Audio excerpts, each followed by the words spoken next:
Je crois qu'il y a une question qui se rapportait aux réformes.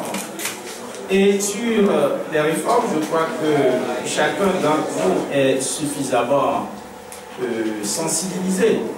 Nous ne pourrions pas dire avec précision que voici la solution qui sera retenue.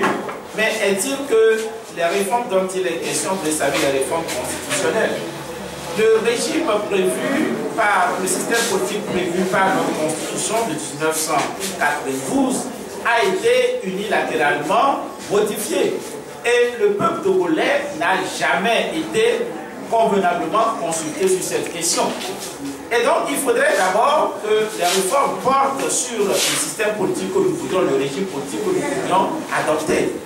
Cela équivaut également à dire qu'il faudrait savoir quelles seront les compétences ou les attributions du président de la République, les attributions du premier ministre. Et vous savez également que plusieurs de nos institutions aujourd'hui posent problème. Il suffit de penser à la Cour constitutionnelle. Cela mérite effectivement qu'on y réfléchisse.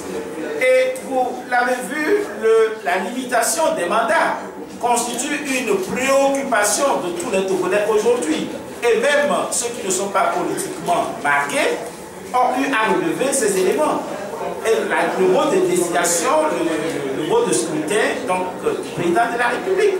Et regardez les questions qui concernent par exemple le découpage électoral. On en avait parlé depuis longtemps. Cela équivaut aujourd'hui, on pourrait dire, à violer la Constitution. En ce sens que tous les Togolais, ou bien la voix des Togolais, n'a pas la même importance selon qu'on se situe dans une circonscription électorale ou dans une autre. Et donc, ce sont des questions essentielles sur lesquelles nous devons ensemble encore réfléchir et discuter. Et je vous le rappelle une fois encore, ce n'est pas une question qui concerne l'opposition togolaise, c'est une question, si vous voulez, qui concerne tous les Togolais. C'est une question de citoyenneté. Et par conséquent, une fois encore, nous vous invitons à éclairer le peuple sur ces questions.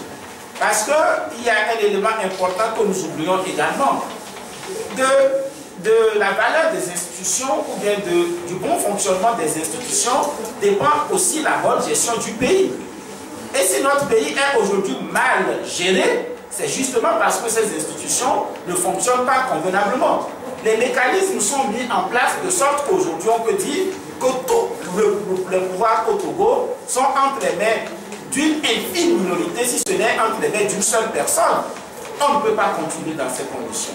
Et je continue à le dire avec une réelle conviction, c'est une injure pour tout le peuple togolais dans ces situations. Il faut vraiment qu'on y réfléchisse et qu'on trouve des systèmes qui puissent permettre au Togo de pouvoir mieux s'épanouir.